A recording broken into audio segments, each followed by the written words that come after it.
structural issues and problems in police system. 1. Lack of supervision of junior ranks police officers.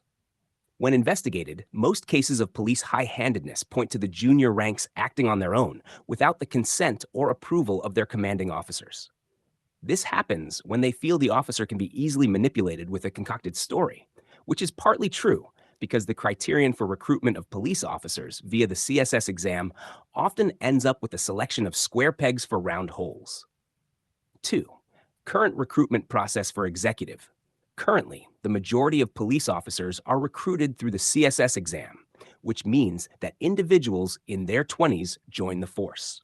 This system is ill-suited to officer recruitment, given the fact that policing is a job that requires a certain aptitude and specific training.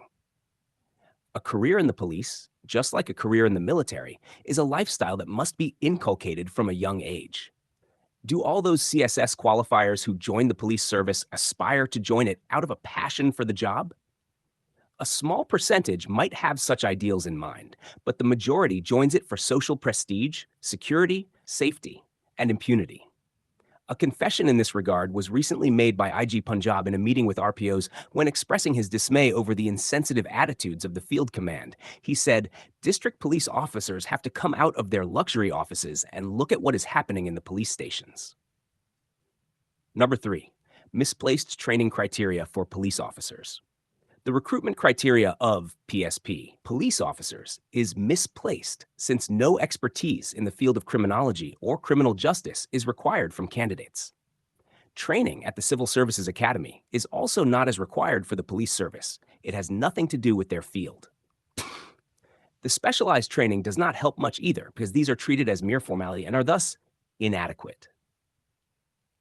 The very fact that there is not even a single dropout in the training phase betrays any claims of training being competitive. Those who are allocated to the police service complete their training without fail and go on to serve till the age of superannuation. These insufficiently trained officers are, in fact, handicapped. They are mere tools in the hands of the junior ranks.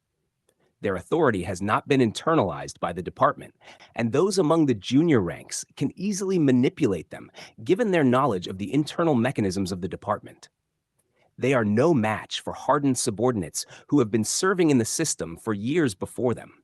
They are too smart for the educated, sophisticated, studious officer who has landed the position due to academic prowess, which 95% of the time is not even remotely relevant to their job. 4. Impact of flawed investigations. The flawed investigations create lacuna that could be exploited by the defense team during the trial process and were a decisive factor in the high rate of acquittal of offenders. In turn, these acquittals lay open the judiciary and, for that matter, the entire criminal justice system to strong criticism. Number 5. Wide-ranging problems. It has often been observed that police officials ask for money for their vehicle's petrol from a complainant in case they need to travel far for an investigation. They simply do not have the budget to make such trips on official funds alone. But budget, or the lack thereof, is not the only problem plaguing the police. From recruitment to training of officers, everything is obsolete. It is the officers who make or break a police force. They motivate the sepoys and subordinates to give their best, to be on their best behavior. And if officers are found lacking, there is not much of a disciplined force left, which is exactly what has happened with the police in Pakistan in general and Punjab police in particular.